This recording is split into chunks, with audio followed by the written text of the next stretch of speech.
Hanggang Sir Obas always share kindness. It creates a ripple effect far and beyond. Tanan ni ang learners na appreciate ko din. Ay kalabanan ni wala sa among modules, pero initiative lang ni Sir ng innovation. To my teacher, Vladimir Ubas, salamat gid. Ginatangla ko gid ang kaginahangaan ang imo dedication kag passion sa program kaas. Hindi ka lang teacher, but also a friend.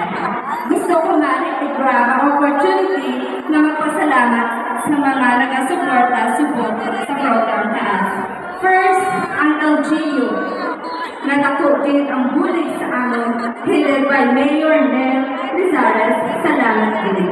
Ang Barangay Conception Council, nagpapangunahan ni Kapitan Paul Oka, sa kagawad Janet Obas, na nagabulig sa amon mga ALS learners. And of course, sa principal sa Conception Elementary School, Ma'am Jenaline Daulo, salamat. Sa paghatay sa amon gamay na space school. Pero dako ang impact sa amon.